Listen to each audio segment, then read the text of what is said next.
Welcome to special analysis. నేను రమా మండవ. ఈ రోజు అనాలిసిస్ లో భాగంగా మనం తీసుకోబోతున్న టాపిక్ ఏంటంటే, ఈ రోజు అనాలిసిస్ కి నేను ఒక టైటిల్ పెట్టాను, పుదుచ్చేరి అని చెప్పేసి ఒక టైటిల్ పెట్టాను. దాని రిజల్ట్ గురించి, దాని కంటిన్యూషన్ గా it's a clear blue print for BJP south strategy అని చెప్పేసి నేను టైటిల్ ఇవ్వడం జరిగింది. ఆ అంశం గురించి మనం మాట్లాడుకునే ప్రయత్నం చేద్దాం. నిజంగా ఇది బ్లూ ప్రింటే. బీజేపీ భవిష్యత్తులో దక్షిణాది రాష్ట్రాల్లో సౌత్ లో తన పూర్తి స్థాయిలో అడుగు పెట్టాలి అంటే ఒక ఎక్స్పెరిమెంట్ చేసింది ఈ రోజు పుదుచ్చేరి కేంద్రంగా. 5 రాష్ట్రాలు ఎన్నికలు జరిగాయి. 5 రాష్ట్రాల్లో ఎన్నికల ఫలితాల మీద మొత్తం దేశవ్యాప్తంగా కూడా ఆ స్థాయిలో కాన్సన్ట్రేషన్ ఉండింది. అయితే మిగతా రాష్ట్రాల కంటే పుదుచ్చేరి చిన్న రాష్ట్రం కాబట్టి, దట్టు యూనియన్ టెరిటరీ కాబట్టి, కేంద్ర ప్రాంతం కాబట్టి మిగతా అన్ని కూడా పెద్దగా పరిగణలోకి తీసుకోకపోవచ్చు. కానీ అది ఒక పెద్ద ఎక్స్పెరిమెంట్ చేసింది బీజేపీ. అక్కడ సదరన్ స్టేట్స్ లో పూర్తి స్థాయిలో తన రాజకీయ విస్తరణ ఎలా చేయాలి, ఏ వ్యూహాలతో ముందుకు వెళ్ళాలి అనేది పర్ఫెక్ట్ గా పుదుచ్చేరి కేంద్రంగా బీజేపీ ఈసారి ఎన్నికల్లో ఇంప్లిమెంట్ చేసింది. మనం చూసినట్లయితే పూర్తిగా ఇక్కడ మొత్తం అసెంబ్లీ స్థానాలు 30. ఇక్కడ పుదుచ్చేరి అంటేనే ఒక యూనియన్ టెరిటరీ, కేంద్రపాలిత ప్రాంతం. అది 30 సీట్లు మాత్రమే ఉంటాయి. అందులో మ్యాజిక్ ఫిగర్ 16 సీట్లు. ఇప్పటికే ఈ వీడియో నేను ఇవ్వబోతున్నప్పటికే ఆల్రెడీ ఏదైతే రంగస్వామి పార్టీతో కలిసి బీజేపీ అక్కడ పోటీ చేయడం జరిగింది, అన్నాడీఎంకే అండ్ బీజేపీ కలిసి. సో ఈ 3 పార్టీలు అక్కడ అలయన్స్ గా పోటీకి వెళ్ళాయి. ఇలాంటి సిచ్యువేషన్ లో అక్కడ ఆల్రెడీ 16 సీట్లు కూడా దాటేసి 18 సీట్లు కైవసం చేసుకుంటా ఉన్నారు వీళ్ళు, మ్యాజిక్ ఫిగర్ దాటేసి. అంటే అక్కడ బీజేపీ అలయన్స్ తో అధికారంలోకి రాబోతుంది, అధికారాన్ని ఫామ్ చేయబోతుందని మనం అనుకోవచ్చు. ఇక్కడ కొన్ని కీలక అంశాలు. బీజేపీ నిజంగానే గ్రౌండ్ రియాలిటీస్ లో మిగతా పార్టీలన్నీ ఎలక్షన్లు వచ్చినప్పుడు మాత్రమే ఫోకస్ పెడతా ఉంటాయి. ఎలక్షన్ కి ఏడాది ముందు హడావుడి చేస్తాయి.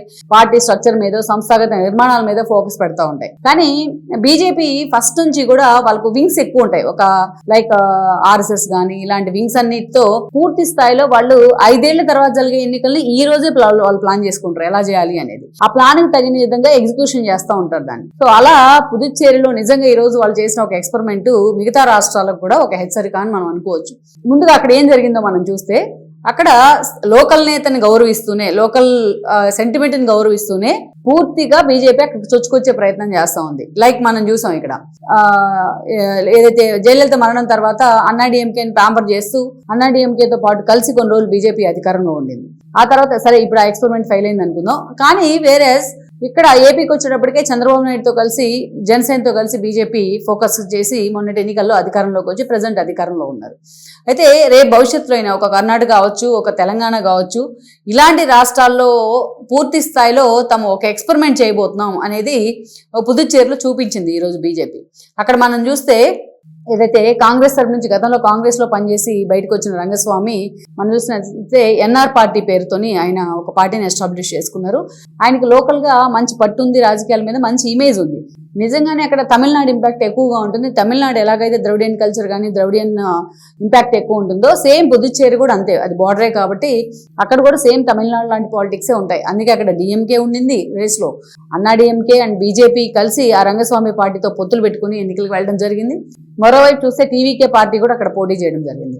సో ఇలాంటి వాటి మధ్య అందరూ చేస్తారని తెలుసు, ఆ ఎఫెక్ట్ ఉంటుందని తెలుసు, లోకల్ భావజాలం ఎక్కువగా ఉంటుందని తెలిసి కూడా రంగస్వామి పార్టీతోని అక్కడ చేతులు కలిపింది బీజేపీ. తద్వారా ఏం మెసేజ్ ఇచ్చే ప్రయత్నం చేసింది, లోకల్ గా ఢిల్లీ పార్టీ ఇంపాక్ట్ అనేది లేకుండా ఆ ఇంపాక్ట్ ని కొంచెం తగ్గించే ప్రయత్నం చేసింది రంగస్వామి పార్టీతో పొత్తు పెట్టుకోవడం ద్వారా. రంగస్వామిని ముందు పెట్టి అక్కడ రాజకీయం చేసింది బీజేపీ. సో ఢిల్లీ ఇంపాక్ట్ ఉంటుంది అనే ఇమేజ్ ని కొంత ఆ ఇంపాక్ట్ ని తగ్గించగలిగింది. So Rangaswamy face already well known face, ఆ పార్టీ కూడా కొంత ఇమేజ్ ఉండింది. అలా జనంలోకి చొచ్చుకుని వెళ్ళగలిగింది బీజేపీ త్రూ రంగస్వామి పార్టీ రూపంలో. ఇంకోటి ద్రవిడ ఇంపాక్ట్ ఉంది కాబట్టి ఏదో ఒక ద్రవిడ పార్టీతో కలవాలి, తమిళనాడు ఇంపాక్ట్ ఉంది కాబట్టి అందుకని ఏఐడిఎంకేతో ఆల్రెడీ వాళ్ళు కూటమిలోగానే అక్కడికి ఆ పార్టీతో కలిసి రంగస్వామి పార్టీతో కలిసి వెళ్ళడం జరిగింది.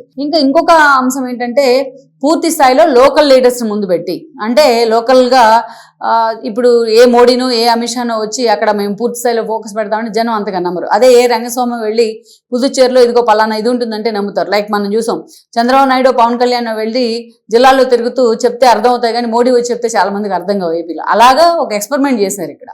సో చేసి ఆ ఎక్స్పెరిమెంట్ ఈ రోజు సక్సెస్ అయ్యి పూర్తి స్థాయిలో లీడింగ్ లో కోసం పరిస్థితి. అంటే ఇక్కడ క్లియర్ గా ఒకటి ఏంటంటే, లోకల్ గా ఉన్న పార్టీని గౌరవిస్తూనే తాము పూర్తి స్థాయిలో భవిష్యత్తులో పార్టీని విస్తరించే ప్రయత్నం చేయడం అనేది బీజేపీ ఒక వ్యూహం, ఒక సిద్ధాంతం. దాన్ని చాలా స్ట్రాటజిక్ గా పుదుచ్చేరిలో ఇంప్లిమెంట్ చేసింది అనుకోవచ్చు.